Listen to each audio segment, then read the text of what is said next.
Prej vitesh, As Travel nuk është thjesht një kompani lidere që operon në tregun e Kosovës dhe Shqipërisë. Ajo është kthyer në një institucion që thyen barrierat e udhëtimit. Përtej shërbimit ndaj klientit, kjo kompani ka bartur visu për një mision sa të vështirë, aq edhe fisnik, hapjen e dyerve të botës për qytetarët e Kosovës. Një numër destinacionesh të largëta që dikur dukeshin të pamundura, sot janë të qasshme falë përpjekjeve të parreshtura tek kësaj agjencie. Dhe së fundmi, një tjetër barrierë u thye. Lajmi mori dhënë ditë më parë. CEO i kompanisë, Flamur Batiari, është bërë zyrtarisht kosovari i parë që shkel në ishujt Seychelles me pasaport të Republikës së Kosovës. Ky arkipelag në Oqeanin Indian, i njohur për biodiversitetin unik, breshka gjigante të Aldabras dhe shkëmbinjtë e thamshëm prej graniti që lagen nga ujërat e brusta, ishte deri dje një ëndër e ndaluar. Por sot është kurorëzim i një pune të palodhshme. Nga atje, mes pejsazheve që të lëm pa frymë, Batiari ndau ekskluzivisht detajet e këtij destinacioni.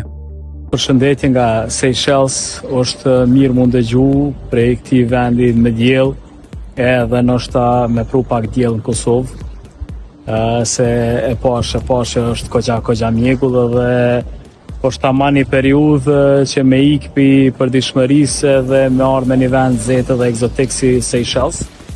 Momentalisht jam në njërin prej ishujve më të mëdhej në Seychelles, edhe më të famshëm që është Ladik. Ladik qysh edhe Pesheti edhe të gjithë ishuj tjerë, gjithsej 115. Në Seychelles janë ishuj granitor dhe koralor, edhe kanë një histori që daton prej 700 milion vjetëve, dhe më thonë kur edhe janë kriju. Ka gjithsej 100.000 banor, edhe jemi për herë parë këtu, nuk kemi mujtë më udhëtu ma herët, edhe jam kosovari parë që ka hyrë këtë shtet, njëkohësisht edhe kemi hapë dyert për turistat nga Kosova. Procesi për të arritur deri në këtë ditë ishte i gjatë dhe i mbushur me sfida burokratike. Megjithatë, në momentin që këmba preku tokën e këtyre ishujve parallor, çdo dyshim u shua.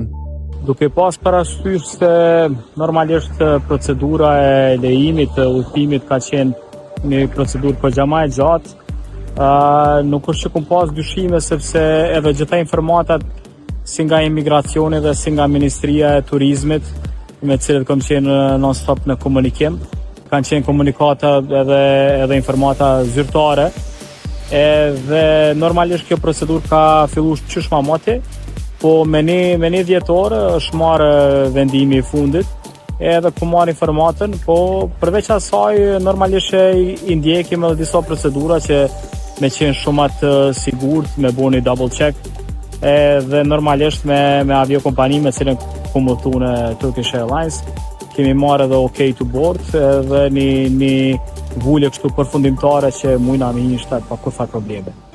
Por si u arrit e pamundura? Zanafilla e këtyre përpjekjeve daton që në vitin 2019, një rrugtim intenziv takimesh dhe negociatash për t'i dhënë pasaportës së Kosovës vlerën që meriton në hartën turistike botërore. Unë mendoj që mu ko një ambasador i vërtet është me fillu aty ku mungon njohja.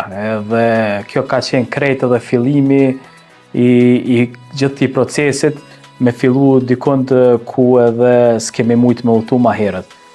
Takimet kanë fillu shumë ma moti se sa takimi i parë, domethënë në 2019, ku edhe jem taku me Ministrin e Turizmit në atë kohë, edhe kemi diskutu se qysh mundet Kosova mu konë njani prej veneve që mundet me hy lirshëm në Seychelles, të pas parasysh që Seychelles është një shtet ku është viza free dhe lejon udhëtimet e gjithë botës, po Kosova për arsye që nuk është pjesë e UN-it dhe normalisht edhe kjo ka qenë e gjithë problemi që është shkaktu.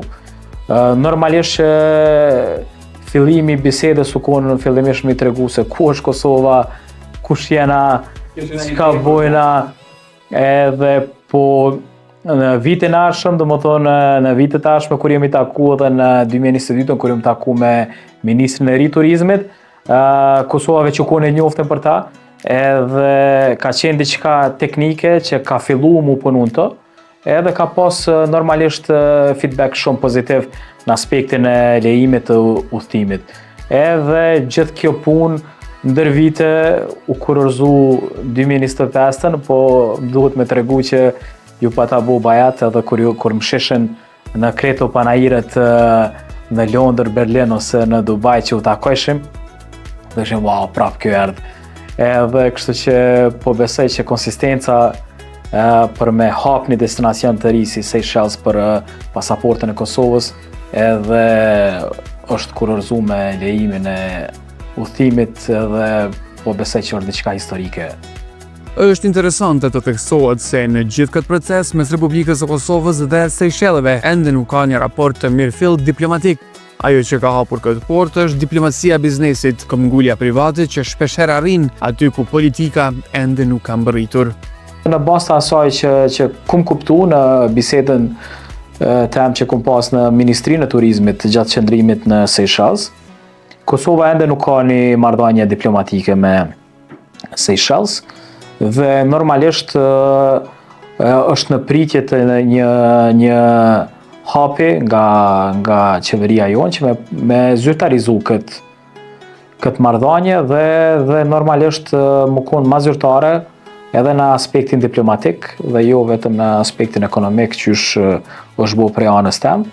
Kështu që po shpresoj edhe po besoj që me pas edhe një marrëdhënie diplomatike, jo që ndikon në mënyrë direkte në aspektin e turizmit, po thjesht është mirë sepse turistët që do të udhtojnë në këto vende është mirë që me pas edhe një përkrahje si në çdo destinacion në rast ndonjë kërkese që mundet me pas një qytetar i Republikës Kosovës nëse ndodh diçka në destinacion ose e tjerë.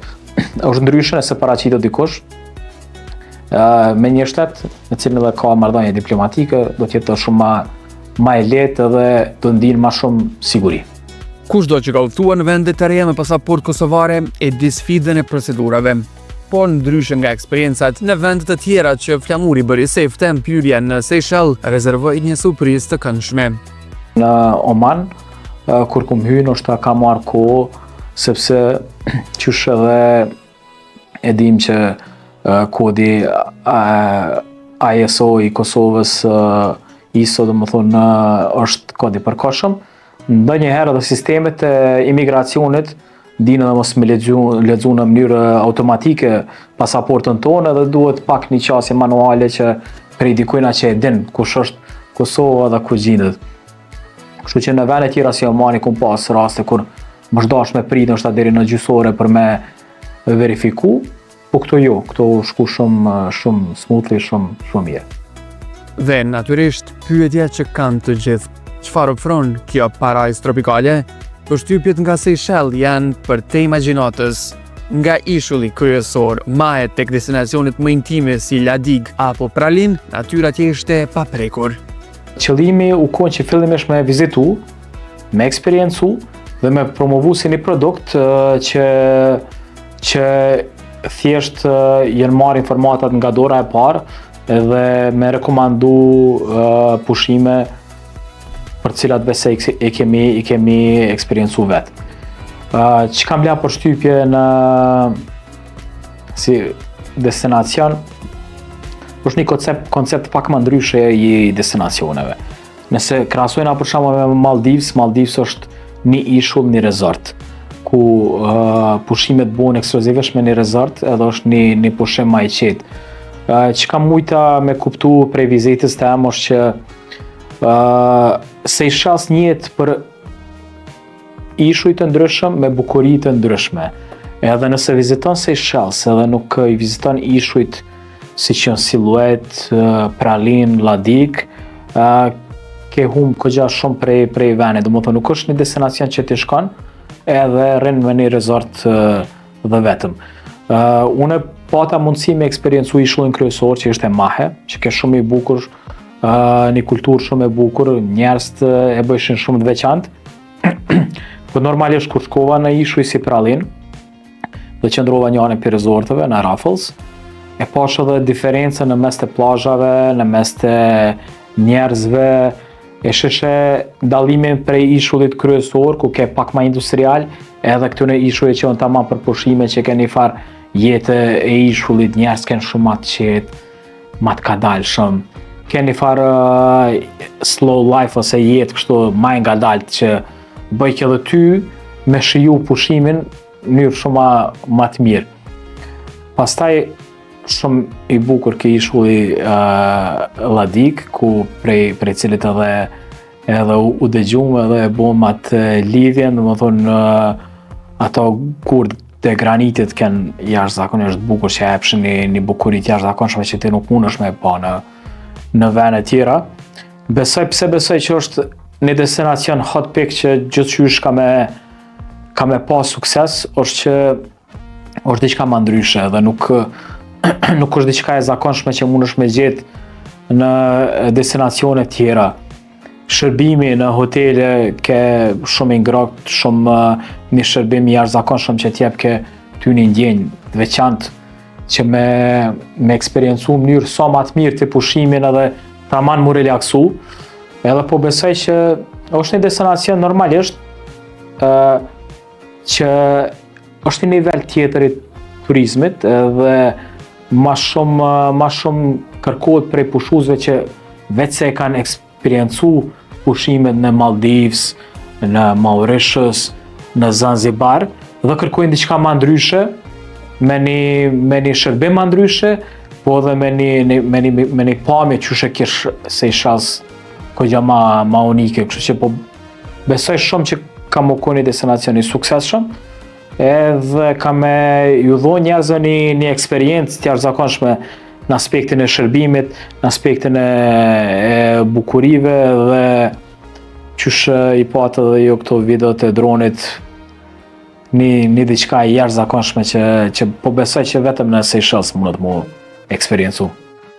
Secili nga 115 ishujt e këtij arkipelagu sjell përjetime ndryshe, duke ofruar një mozaik kulturor dhe natyror. Por lajmi më i mirë që vjen nga kjo vizitë historike nuk është vetëm hapja e kufirit, por edhe xhepi i qytetarëve. Vendosja e kontakteve direkte do të sjellë oferta ekskluzive. Qëllimi nuk u kon vetëm me publiku një pako, po për te vizitës normalisht me kriju dhe marrëdhënie sa më të mira me hotelet dhe aviokompanit, gjatë që ka me ndiku në zbritjen e çmimeve. Edhe sepse qysh edhe ju tregova Kosova është pak i panjoftun si market për Seychelles, kështu që u dashte një mënyrë mi bind ata dhe mi tregu që jemi një destinacion në rritje, një source market, do më dhe një market që ka me utu në Seychelles që është në rritje dhe që ka potencial të jashtëzakonshëm në segmentin e luxury. Edhe normalisht çmimet vetë do më thonë i kemi negociu që mu zbrit dhe do të ketë çmime shumë të mira dhe oferta më të mira se sa që ka pas para vizitës tem në Seychelles. Vizioni i Astravel nuk ndalet tek Seychellet. Flamuri konfirmon se pas shimit të kësaj parajse, radhën e kanë shtetet të tjera që presin të hapen për pasaportën e Kosovës. Në listën tem kom shumë destinacione, po normalisht qysh na i përzgjedhin destinacione është normalisht të e njoft klientelën tonë, edhe të e njoft kërkesat cilat i kanë, edhe të e bo edhe një mixture të trendeve, se çka është trendi në vite kalume, kështu u konë edhe arsyeja pse Omani pikërisht edhe është promovu edhe është hap, u konë arsyeja edhe për Seychelles. Tash idetë janë të shumta, në sillen destinacionet rreth Afrikës dhe Azis. Kjo është të pyet pak të mbi kontinente. Kontinente nuk ju tregoj, po nuk i kisha pyelo pak në imagjinat se cilat destinacione mujnë mu konë dhe çka mundet mu konë, po mujmë ju risiguru që janë destinacione shumë bukra, po ma e rëndësishmja në këto destinacione është kultura dhe njerëzit që secilin udhëtare bojnë me ndryshu perceptim jo vetëm ndaj destinacionit, po edhe ndaj botës në përgjithësi. Edhe vizioni dhe qëllimi jonë është nuk është veç me shku me një rezort edhe mu mbyll në rezort edhe me hangër me pi edhe me dalë në plash. Jo, qëllimi i gjithë kësaj është edhe njohja me kultura, edhe njohja kultura e treja, edhe një farë mënyre modestia që udhëtimi ta jep, edhe në krijimin e personalitetit tënd, si një udhëtar tu pa sa e madhe është bota, edhe sa të vegjël jena na në Kosovë. Kështu që krejt qëllimi i kësaj është edhe një lloj i edukimit të masës se çka normalisht edhe me prit në këto destinacione. Jo vetëm një destinacion, po një përjetim. Destinacion një eksperiencë e jashtëzakonshme në gjitha destinacionet që i promovojnë. Astravels gjithmonë ka dëshmuar se ditë sjell jo vetëm oferta, por standarde të reja për tregun kosovar. Ky rrugtim në Seychelles është prova radhës se për këtë kompani, kufijtë ekzistojnë vetëm për t'u thyer. Ndërsa bëhemi gati për sezonet e ardhshme, viti 2026 pritet të ketë kryefjalë pikërisht këtë parajzë egzotike, e cila tashmë është e prekur dhe e testuar nga vetë Astravel. Nga sot, Seychelles nuk janë më vetëm një kartolinë e largët e pamundur, por destinacioni juaj i radhës real dhe i prekshëm, një tjetër vull në pasaport, një tjetër ëndër e bërë realitet.